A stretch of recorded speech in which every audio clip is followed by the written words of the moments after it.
नमस्कार, खबर समय जगत में आपका स्वागत है। मैं हूं आपके साथ अंकिता और आइए अब खबरें देखते हैं विस्तार से।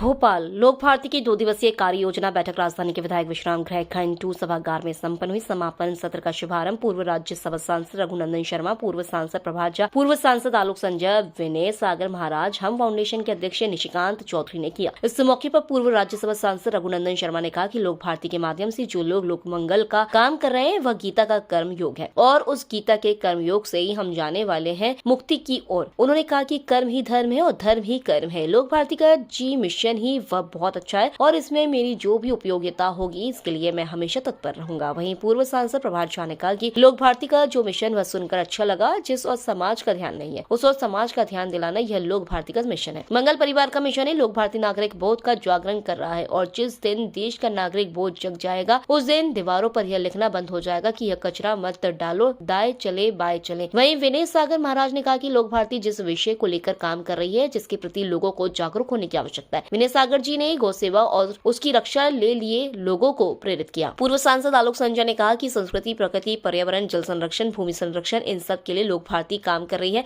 कार्यक्रम के दौरान हम फाउंडेशन के अध्यक्ष निशिकांत चौधरी ने कहा कि जिस तरह से लोक भारती लोक मंगल के कार्यों में लगा हुआ है इस तरह हम फाउंडेशन भी समाज हित में कार्य कर रहा है। उन्होंने बताया कि फाउंडेशन द्वारा 4 गाँव को नशा मुक्त बनाया गया है और लोक भारती भी बेहतर समाज निर्माण के कार्य में लगा है, जिसके लिए हम फाउंडेशन भी उनका पूरा सहयोग करेगा। लोक भारती भारतीय केंद्रीय पदाधिकारी अशोक त्रिपाठी ने बताया कि बैठक में आगामी कार्य योजना बनाई गई है जिसके तहत कुरावर में कामधेनु प्रतियोगिता आयोजित की जाएगी जिसके प्रभारी जगदीश जी जागीरदार रहेंगे। वहीं मुख्य अतिथि के रूप में इसमें झांसी से आचार्य श्री अविनाश जी और डॉक्टर रविकांत दुबे बुंदेलखंड से रहेंगे। वहीं गुना में नदी सफाई अभियान का कार्यक्रम गुना प्रभारी विजय पाठक और उनके साथियों के सहयोग से किया जाएगा। इसके अलावा बैतूल जिले के ग्राम चौपना में बंग लोक भारती की प्रदेश स्तरीय बैठक और ग्राम संस्कृति उत्सव होगा। ग्राम गौरी में राजहंस जी के नेतृत्व में ग्राम संस्कृति उत्सव होगा। वहीं जबलपुर में लोक भारती की बेटा एडवोकेट निशिकांत की अध्यक्षता में होगी। विनय सागर महाराज जी के गुरुकुल में प्राकृतिक कृषि का कैंप लगाया जाएगा। इसके अलावा स्वच्छता, सेवा कर, जल प्रबंधन, मंगल परिवार जैसे विषयों पर प्रदेश भर में लोक भारतीय द्वारा विभिन्न कार्यक्रम आयोजित किए जाएंगे। लोक भारती की इस 2 दिवसीय बैठक में मध्य प्रदेश, छत्तीसगढ़, उत्तर प्रदेश के साथ ही आंध्र प्रदेश के साथ ही बड़ी संख्या में शामिल हुए।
मैं लोक भारती के कार्यक्रम से परिचित नहीं हूँ। पहली बार आप लोगों के बीच में आया हूँ। यद्यपि अशोक जी मुझे कई बार आग्रह कर चुके। अभी कुछ दिनों पूर्व एक आपका शिविर लगा था, वहाँ भी चलने का उन्होंने आग्रह किया था,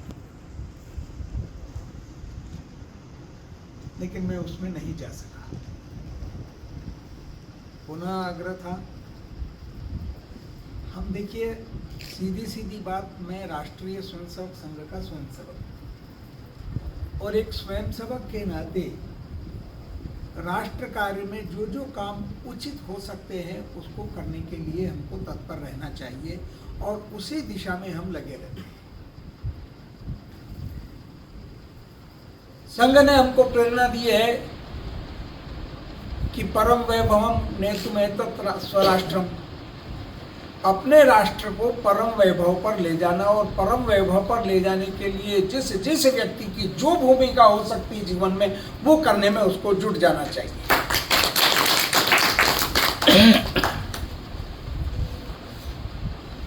प्रारंभ में संघ की शाखा लगाने से एक स्वयंसेवक के नाते दायित्व निर्वहन किया, तो फिर वो विभिन्न दायित्व बढ़ते गए और संघ ने जो जो काम किया, जो जो काम दिया उसको करने में हमारे प्रेरणा स्रोत कुशाभाऊ ठाकरे मुझे कई बार कहा करते थे कि रघुनंदन काम करने में कोई संकोच नहीं। संघ के उसमें पीर बबरची बिस्तीकर, पीर बबरची बिस्तीकर का मतलब यह है कि सब प्रकार के काम, किसी भी प्रकार में कोई संकोच करने की आवश्यकता नहीं, किसी में कोई बंधन नहीं, जो दे उसको स्वीकार करना। आपको पीर बना करके यहाँ बिठाए मंच पर और माला पहनाए, स्वागत बनाए, मुख्य अतिथि बनाए, स्वीकार करो। आपको कहा जाए कि ये यहाँ बैठक होने वाली है, इस कमरे को साफ सुथ करना है, झाड़ू लगाना है, पोंछा लगा करके फिर अच्छे गद्दे लगाना है, वो काम, उसी में आनंद है। आनंद मानो। और भिष्टि का काम करना है भाई, आसपास सारा गया था कि प्रातः काल उठो और अपने माता पिता और गुरु के चरणों में प्रणाम करो। वहीं से आशीर्वाद प्राप्त होता है और आशीर्वाद में बड़ी शक्ति है। किसी को मालूम नहीं कि आशीर्वाद में कितनी बड़ी शक्ति होती है। वो ऊर्जा उसके जीवन भर काम करती रहती है जो माता पिता और गुरु का आशीर्वाद प्राप्त होता है। प्रातः काल उठी रघुनाथा, माता पिता गुरु ना वही माता। ये संस्कार हमको प्रारंभ से मिले भगवान राम के जमाने से, कोई नई बात नहीं है। यानी उसके पूर्व से ये संस्कार होंगे तब तो प्रातः काल उठी रघुनाथा। प्रातः काल उठ करके भगवान राम भी अपने माता पिता और गुरु के चरणों में प्रणाम करते थे, उनका आशीर्वाद प्राप्त करते। और उसी के बाद सारे संस्कारों का उन्नयन, शिक्षा के संस्कार, कर्म के संस्कार। हम शिक्षित हो गए तो कर्म करना प्रारंभ करें। ये कर्म गीता के कर्मयोग के अनुसार है। आप जो लोक भारती के माध्यम से लोक मंगल का कार्य कर रहे हैं ना, वो गीता का कर्मयोग है। और उस गीता के कर्मयोग से ही अंत तक हम जाने वाले हैं मुक्ति की ओर। जिसने कर्म किया है वो धर्म से निमज्जित है। कर्म ही धर्म है, धर्म ही कर्म है। कर्म करना हमारा धर्म हो जाता है, कर्तव्य हो जाता है। और हम उस कर्म को करते हैं, उस कार्य को करते हैं, अपने कार्य को करते हैं, तो वो जो कार्य है वो कर्तव्य है। वो कर्तव्य मार्ग पर चलते हुए जो जो करना पड़ता है वो करते हैं, तो वही हमारा धर्म मानना चाहिए। इसके अलावा और कोई अलग से धर्म नहीं है। धर्म की बड़ी व्यापक व्याख्या है। हमारे यहाँ तो भ्रातृ धर्म है, पितृ धर्म है, मातृ धर्म है और गुरु के प्रति होता है, यहाँ तक कि पड़ोसी के प्रति धर्म होता है। तो अब यदि धर्म को हम केवल ये कहें कि भगवान के आगे जाकर अगरबत्ती लगाना, हाथ जोड़ लेना और 2 फूल चढ़ा देना, यही केवल धर्म नहीं है। धर्म ये सब है। हमारे यहाँ धर्म की बड़ी व्यापक व्याख्या की है और इतनी व्यापक व्याख्या धर्म की है कि जो सांप्रदायिक लोग हैं उनको सांप्रदायिकता ही नजर आती है। वो धर्म निरपेक्षता को ही सब कुछ समझते हैं। अरे धर्म तो निरपेक्ष हो ही नहीं सकता। वो तो धर्म हमेशा सापेक्ष है और धर्म तो कदम पर हमारे लिए है। पानी छिड़क दो, जल छिड़क दो, धूल न उड़े, वो भी करना पड़े तो वो भी आनंद से करो। और सबको भोजन कराना हो तो बड़े प्यार से उनको भोजन कराओ कि उस भोजन में रस दुगुना हो जाए खाने। हमने देखा है कई लोग बड़े प्यार से भोजन कराते हैं, परोसते हैं, और कुछ लोग ऐसे होते हैं जैसे उनके ऊपर भार डाल दिया है, बोझा डाल दिया है। पटकी रोटी लेना है क्या, और वो कोई सोचे कि हाँ मुझे ये दाल परोस रहा है, खीर परोस रहा है, मैं इसको कहूँ कहाँ चाहिए, तब तक तो वो 3 कदम आगे। ये भी एक तरीका होता है। और एक ही होता है। भाई साहब ले लीजिए ना, देखिए तो बड़ा स्वादिष्ट है। यह भी एक तरीका होता है, और तरीके कहीं सीखने जाने की आवश्यकता नहीं है, वो संस्कारों में प्राप्त होते हैं। और हमारे यहाँ संस्कार केवल और केवल सनातन धर्म से संबंधित जो परिवार के संस्कार प्राप्त होते हैं उन्हीं में ये समाविष्ट है, बाकी और जगह कहीं नहीं। यह हमारी सनातन संस्कृति इस प्रारंभ में संस्कारों से प्रेरित होती। आज से 5000 साल पहले ये शिक्षा दी जाती थी सबसे पहले, और उस शिक्षा और संस्कारों के आधार पर बालक उसमें सीख करके आगे बढ़ता था।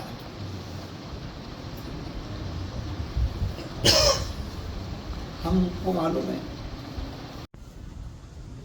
लोक भारती के प्रमुख और संगठन को देख रहे माननीय विजयन पाल जी, गोपाल जी उपाध्याय, आचार्य जी, महाराज जी जो गुरुकुल चलाते हैं, निशिकांत जी, विनय सागर जी महाराज, और मेरे बड़े भाई जो संघ की योजना से जिनकी चिट्ठी से मैं भोपाल आया था 27 साल पहले, मैं आ नहीं रहा था तो इनकी चिट्ठी पहुंची रघुनंदन जी की कि सब इंतजार कर रहे हैं, जल्दी आइए। तो वो चिट्ठी आज भी मेरे पास रखी हुई है, फैक्स से भेजा था इन्होंने, मैंने बड़ा संभाल के रखा है। ऐसे पूर्व सांसद, भाजपा के वरिष्ठ नेता रघुनंदन जी, अशोक त्रिपाठी जी जो मेरे अनुज जैसे हैं, मैं अभी विदिशा से भागता हुआ आ रहा, और जिस कार्यकर्ता ने मुझे फोन किया तो उसने कहा कि आप 12 साढ़े 12 तक भी आएंगे तो चलेगा। मैंने कहा नहीं, मैं 12:15 पे आऊँगा, 12:30 पौने 1 के बीच में कहीं और जाना है। तो उन्होंने कहा आप अपनी सुविधा से चले जाना, कोई दिक्कत नहीं। अशोक त्रिपाठी जी बहुत क्रिएटिव हैं, रचनात्मक कार्यों में सदैव लगे रहते हैं, और लगभग यहाँ संतोष जोशी से लेके पाल भाई जितने लोग बैठे हैं, मैं जैसे राय जी इन सबसे परिचित हूँ, और कोशिश करता हूँ संपर्क और संवाद अधिक से अधिक लोगों से बने। लोक भारती का मिशन जो है वो सुनकर अच्छा लगा। जिस और समाज का ध्यान नहीं है, समाज को उस और ध्यान दिलाना, ये लोक भारती का मिशन है। मंगल परिवार का मिशन है, मंगल गांव का मिशन है। ये अपने आप में बहुत मायने रखता है। छोटी सी बात बताई उन्होंने कि घर का कचरा, अब उसको किस तरह से टोटी लगा के कुछ केमिकल डालकर, गौमूत्र का कल्चर डालकर उसको फिर घर में ही, सड़क पर नहीं डाल। भारत में सब चीज की पढ़ाई होती थी, हम लोगों ने पढ़ा वैसे सिविक सेंस। इस देश में वोट का सेंस तो बहुत है, वोट के लिए बहुत सारे सेंस जगा देते हैं लोग, लेकिन नागरिक बोध जो होता है, मत बोध है लेकिन नागरिक बोध का अभाव। और लोक भारती जो है वो नागरिक बोध का जागरण कर रहा है। जिस दिन इस देश का नागरिक बोध जग जाएगा तो सड़क पर यह लिखना मिट जाएगा कि यहाँ कचरा न डालें, बाएं न चलें, दाएं चलें, दाएं मुड़िए, कार पार्किंग यहाँ नहीं होगी। बहुत छोटी छोटी बातें आज भी भारत में लिखी जाती है जो स्वयं का नागरिक बोध होना चाहिए। ये मेरा देश है। ट्रेन में आप जाते हैं, लोग देखते हैं सामने सीट पे पैर रख के चलते हैं। एक बार मैं राज्यसभा के नाते जापान गया तो ऐसे किसी ने रखा तो तत्काल जापानी ने कहा जापानी भाषा में, किसको हटाइए, इट्स ए नेशनल प्रॉपर्टी। इसका जागरण लोक भारती जैसी संस्था कर रही है। यह देखकर, यह सुनकर मुझे बहुत अच्छा लगा, और मैं आप सबको अपने 47 साल के सामाजिक जीवन में जो भी उपाध्याय जी हैं, सिंह साहब हैं, महाराज जी का गुरुकुल भी देखने जाऊंगा किसी दिन। एक और आग्रह करूंगा उपाध्याय जी, यहाँ पर एक आशा गोपालन जी जर्मनी में रहती है, लेकिन यहीं से वो IPS थी, बड़ा नाम था उनका, बड़ा टेरर था। रमेश सिकरवार नाम के डकैत को शिवपुर में मारा था, और जब वो निकलती थी तो थर्राते थे गुंडे। और क्लॉस नाम के जर्मनी के IG से उनका विवाह हुआ, जर्मनी रहने लगी, लेकिन एयरपोर्ट से आप जाएंगे एयरपोर्ट की तरफ, कल ही में उन्होंने बुलाया था मुझे, डॉक्टर अजय मेहता लेकर गए। मान में वहां से बहुत बच्चे निकले, उसका नाम है नित्य सेवा सोसाइटी, और वो नित्य सेवा सोसाइटी में 187 बच्चे ऐसे हैं जिनके पिता का नाम नहीं पता, जिनके मां का नाम, भीख मांगते हुए, ट्रेन में भीख मांगते हुए बच्चे, सड़क पर भीख मांगते हुए बच्चे, उनको पढ़ाना, अच्छे स्कूल में भेजना। और कोई गरीब आदमी चाहे तो वो भी अपने परिवार को देता है कि मेरे बच्चे को पढ़ा दीजिए, तो उनको रखते हैं। इतना अच्छा भोजन की व्यवस्था, रहने की व्यवस्था, आवासीय, ये सारी चीजें देखकर मुझे लगा कि जो कल्पना लोक भारती की है, अनछुए लोगों को भी छूना, जागरूक करना, ये अपने आप में बहुत बड़ा काम कर रहे हैं। मैं अशोक जी को खास करके धन्यवाद देता हूं कि लोक भारती को सुनने का, समझने का, उन कार्यकर्ताओं से मिलने का मुझे अवसर दिया। और हम इतना ही कह सकते हैं कि लोक भारती के किसी भी कार्यक्रम में, कार्य में हम सब यदि कोई सहभागिता कर सकें तो हम सदैव आपके साथ तैयार हैं, तैयार रहेंगे, क्योंकि यह नागरिक बोध जागरण का प्लेटफॉर्म है। और नागरिक बोध जिस दिन हो जाएगा, भारत का लोकतंत्र मजबूत होगा। मत बोध से मजबूत नहीं होगा, नागरिक बोध से होगा, जो लोक भारती कर रहा है। बहुत बहुत बधाई, बहुत बहुत धन्यवाद। वैसे अशोक जी बताऊं, मैं साधु संतों को तो अंतिम समय में ही बुलाया जाता है, लेकिन उनकी विशेषता होती है कि वो शरीर तो मरने देते हैं, लेकिन मरती हुई आत्मा को फिर से जागृत करते हैं। जब मानी रघु जी अपनी गौशाला के अनुभव सुना रहे थे, तो मेरे सामने मेरी खनिया थाना गौशाला घूम रही थी, जब हमने 4000 बछड़ों को पकड़ा था। और उस समय हमारी क्या स्थिति बनती थी, दिलीप जी सक्सेना बैठे हुए हैं, ये वहाँ सेवारत थे, और उन्होंने उस स्थिति को अपनी आंखों से देखा है। जो रघु जी आपने कहा चमड़ा आदि उतारने वाली बात, तो दरअसल उसमें एक मैं थोड़ा सा चाहूंगा कि हम ये काम की जगह किसानों से संपर्क करके उनके खेत में गायों को गढ़ाने का काम करें।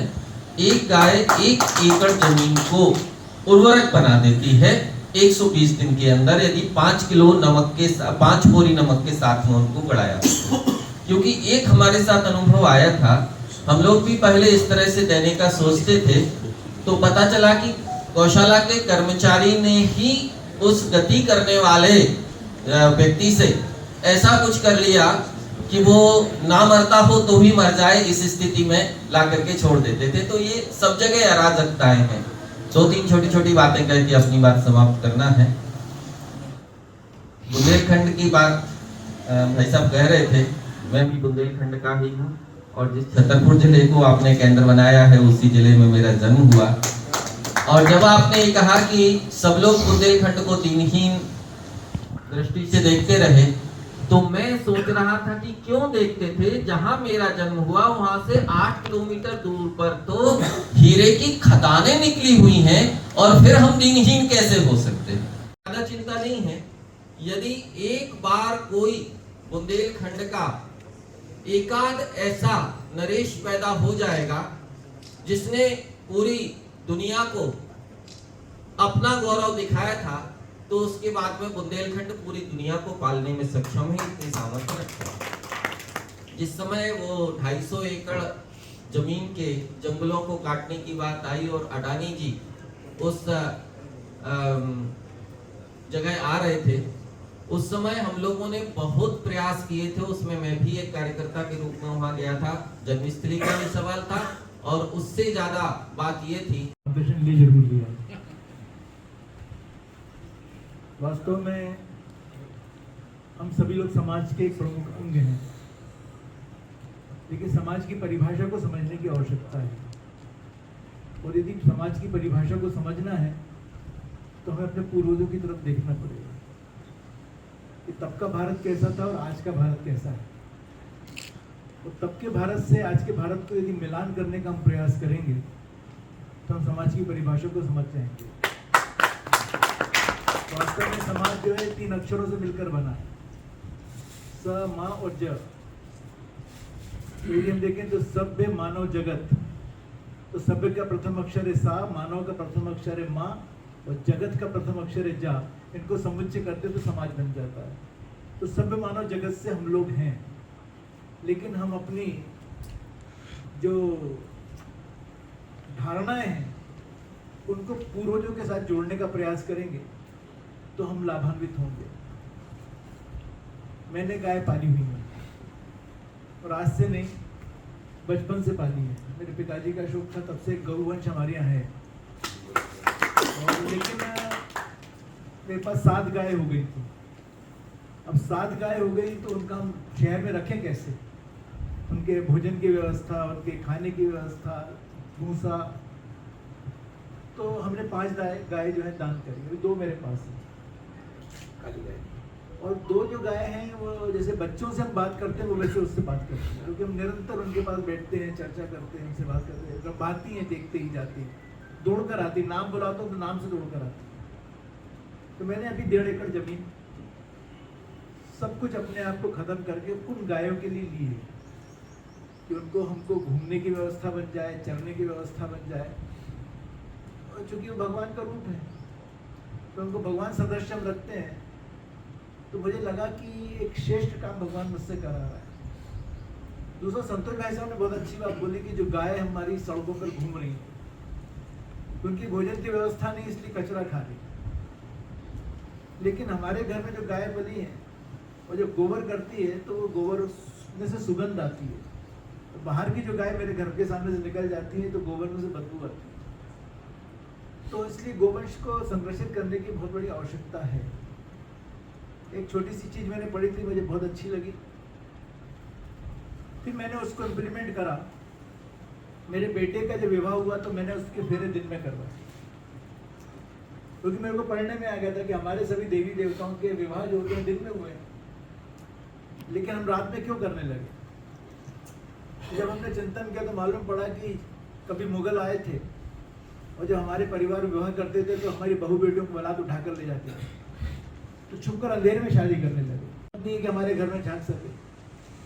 तो हमने जब दिन में शादी करी तो आप विश्वास नहीं करोगे, 500 से 600 लोगों ने उसके जो सप्तशती है वो सुनी, फेरे सुने जो पंडित जी बता रहे थे क्या होना चाहिए। तो कहीं ना कहीं परिवार जो है उन संस्कारों से जुड़ा। और अन्यथा ये होता है कि रात के अंधेरे में जब शादी हो रही है तो जिनको पाँव पूजने हैं वो सिर्फ पाँव पूजने ही आते और सुनते कुछ नहीं है और चले जाते। तो मुझे लगा कि परिवार को जोड़ने का ये भी एक बहुत बड़ा साधन है कि हम अपनी पुरानी परंपराओं को वापस निभाने का काम करें। तो मैं पढ़ रहा था तो मुझे बहुत अच्छा लगा। अभी मैं अपने परिवार के लोगों को ही बताया कि बीच में कुछ माह भगवान सो जाते हैं, तब शादियां बंद कर दी जाती हैं। मुझे लगता है भगवान सोते नहीं, भगवान सोएंगे तो सारी दुनिया सो जाएगी। लेकिन वो परंपरा क्यों बनाई गई? इस माह हम 2 माह 3 माह हम शादी विवाह नहीं करेंगे। उसके पीछे भी योजना थी कि जिस पातल दोने में हम लोग खाना खाते थे, आजकल तो प्लास्टिक में खाना खाते हैं, जिस पातल दोने में खाना खाते थे, जो पत्ता है काकर का जो पत्ता है उसकी आयु 3 महीने की रहती है। तो हमारे पूर्वजों ने व्यवस्था बनाई थी कि वो भी अपनी आयु पूरी कर ले, जब 3 महीने को है तब उसको तोड़ा गया। और जब विवाह होते थे तो कि भारत की शिक्षा सबसे सर्वश्रेष्ठ शिक्षा है, क्योंकि अपने अध्यात्म और संस्कृति से जुड़ी है। ये हमको आज बताने की आवश्यकता पड़ती है। हमारी संस्था ना तो कोई क्लब है ना तो कोई संस्था है, वो एक परिवार है। आज 4 वर्ष में मात्र ये 16 राज्यों में पहुंच चुका है। मध्य प्रदेश में इसकी 164 शाखाएं काम कर रही है। 17,500 इसके सदस्य बने हैं, क्योंकि हमारा मिशन हरियाली और हमारा जो समग्र विकास की योजना है, इसके माध्यम से मुझे लगा कि लोक भारती इसी क्षेत्र में काम कर रही है और हम मिलकर अगर और आगे बढ़े के काम करते हैं। हमने लगभग 4 गांवों को 4 सालों में नशा मुक्त किया है। हमने 18 गांव गोद लिए हैं। हमारे पास सोर्सेस नहीं, कोई अनुसाधन नहीं, कोई ऐसे संसाधन नहीं है जिसके कि हम बहुत ज्यादा काम कर सके, पर हमारी कल्पना यह है कि गांव को हम गोद लेते हैं, 10-12 लोगों के ग्राम के लोगों की समिति बनाते हैं। ग्राम में नेतृत्व तैयार करने की भावना, उसमें बुजुर्ग भी होते हैं, पुरुष होते हैं, युवा होते हैं, महिलाएं होती है, ये सारे मिलकर फिर हम उनको काम देते हैं कि नहीं, ग्राम समिति के बाद ये महिला जो है आंगनवाड़ी का काम देखेगी, कोई स्कूल का काम देखेगा, कोई गांव में स्वच्छता का काम देखेगा, कोई पर्यावरण संरक्षण का काम देखेगा, वो गांव नशा मुक्त हो, गांव में पेयजल की सारी व्यवस्था हो, ऐसी बातें हम लोग वहां करते हैं। और निश्चित रूप से अगर वहां पर इस प्रकार से समूह तैयार होता है तो सांस्कृतिक वातावरण तैयार हो, इस प्रकार का भी हम लोग भाव रखते हैं। गांव में कोई छोटे मोटे लड़ाई झगड़े होते हैं तो गांव में वो ठीक हो जाए, इस प्रकार का हम लोग प्रयास करते हैं। और इसके बाद में यदि हम लोग, बहुत सारे शहर के लोग सोचते हैं कि पिकनिक जाना है, कई गांव में जाना है, तो 8-10 लोग, 10-15 लोग जो शाखा के होते हैं वो एक रोटी की जगह 2 रोटी बनाते हैं, उनके जाके जब झोपड़ी में उनके साथ मिलकर खाना खाते, तो इससे ज्यादा बात शहर और गांव कनेक्ट नहीं हो सकता। ये भावना रख के बहुत सारे कार्यक्रमों के साथ हम फाउंडेशन भारत काम कर रहा है। और निश्चित तौर पे मैं आपको 2 लाइन के साथ में हम फाउंडेशन की भावना, स्थापना 1992 में हुई, लखनऊ इसका केंद्र था। प्रारंभ में हम लोगों ने सरकारी तंत्र के साथ काम किया, जो एक एनजीओ जगत बोला जाता है, उस एनजीओ जगत में काम किया। लेकिन एनजीओ जगत में काम करते करते एक अनुभव आया, तो ध्यान में आया कि हम जिस विषय के विशेषज्ञ हैं केवल हम उसी विषय पर काम करें, हम सामाजिक सहभागिता के विशेषज्ञ हैं। तो फिर 2008 से हम लोगों ने ट्रैक बदला और हम लोग पूरी तरह सामाजिक सहयोग से 2008 के बाद काम कर रहे हैं। काम के वैसे तो प्रकृति अनुरूप जीवन शैली, प्रकृति केंद्रित विकास, ये लोक भारती के मुख्य कार्य के विषय हैं। लेकिन ये होंगे कैसे, तो उसके लिए हम लोगों ने कुछ कार्यक्रमों की रचना की है। कुछ कार्यक्रम ऐसे हैं जो चल रहे हैं, उसको अंगीकार किया है, तो उन कार्यक्रमों की थोड़ी सी चर्चा कर रहा हूं। जब हम लोगों ने कार्य प्रारंभ किया तो पूरा देश परेशान था रासायनिक खेती के दुष्परिणामों से। इतना जहर खेती में पड़ रहा था, उस जहर से उत्पादित जो अन्न था, जो उत्पाद थे, उन्हें खा करके लोग बीमार पड़ रहे थे। और पूरी दुनिया भर में एक खोज चल रही थी कि इसका विकल्प क्या हो सकता है। तो उस समय विकल्प के रूप में एक विकल्प सामने आया था, जैविक खेती। कुछ दिन हम लोगों ने जैविक खेती पर काम किया। लेकिन जैविक खेती पर जब लोग काम कर रहे थे, विशेषकर वर्मी कंपोस्ट को पूरे उत्तर भारत में फैलाने में एक महत्वपूर्ण भूमिका लोक भारती की है। लेकिन काम करते करते हमें ध्यान में आ रहा था कुछ हमसे गलती हो रही है। जिस विषय को हम ले जा रहे हैं, सरकारी तंत्र बहुत चाहता है, विभिन्न एनजीओ बहुत चाहते हैं, लेकिन समाज स्वीकार नहीं करता। जो लोग कर रहे हैं तो वो तो या तो वर्मी कंपोस्ट बना के व्यापार के लिए कर रहे हैं, या फिर किसी संस्था से जुड़े प्रदर्शन के लिए कर रहे हैं, या सरकारी तंत्र से जुड़े सब्सिडी के लिए कर रहे हैं। जैविक खेती को आम समाज स्वीकार नहीं करता। तो हम विचार ही कर रहे थे, उसी समय एक महापुरुष से हमारी मुलाकात हुई। उनका नाम है सुभाष पालेकर। सुभाष पालेकर जी का एक कार्यक्रम हुआ लखनऊ में, उसमें हम लोगों को जाना हुआ। जब उनका विषय सुना तब ध्यान में आया कि हमसे गलती कहाँ हो रही है। और उसके बाद फिर लोक भारती ने काम प्रारंभ किया। जगह जगह सुभाष पालेकर जी के शिविर लगवाए, बड़े बड़े शिविर, 2000, 5000, 10,000 संख्या तक के शिविर हुए। उसमें एक शिविर यहाँ इंदौर में भी लगा, मध्य प्रदेश में। सबके बीच में क्या क्या तय हुआ है, तो जो आज आने वाले लोग हैं उनके भी ध्यान में आ जाएगा। उसी प्रारूप पर फिर वो भी तय सकते हैं। तो ये 2 दिन की बैठक, कार्यशाला, इसको कुछ भी माने, कल प्रारंभ हुई थी और आज इसका दूसरा दिन है। और ये आखिरी सत्र है। 12:45 पर जैसा समय सीमा भाई साहब ने किसी को समय दिया है, तो उसी हिसाब से प्रयास होगा कि 12:45 पे खत्म हो। इन 2 दिनों में हमने लगभग सभी विषयों पर चर्चा की है। लेकिन आदरणीय श्री रघुनाथ शर्मा जी आए और काफ़ी लोग ऐसे हैं जो कल किसी कारणवश नहीं आ पाए, वो आज सम्मिलित हुए हैं। इसलिए लोक भारती क्या करती है ये समग्रता से सबके ध्यान में आ जाए, और जो लोग आज ही सम्मिलित हुए हैं वो भी पूरे विषय के साथ कनेक्ट हो जाए। इसलिए थोड़ा सा लोक भारती का परिचय में सबके मध्य में दे रहा हूँ। लोक भारती, मैं अपना मोबाइल साइलेंट कर रहा हूँ और दूसरों से भी उम्मीद कर रहा हूँ। 1-1.25 घंटे का सत्र है, इसलिए इस 1-1.25 घंटे में हमारे जो सम्मानीय अतिथिगण हैं, यह भी लोक भारती के केंद्रीय टोले की रीढ़ है और आप मध्य प्रदेश में करने वाले काम की रीढ़ है।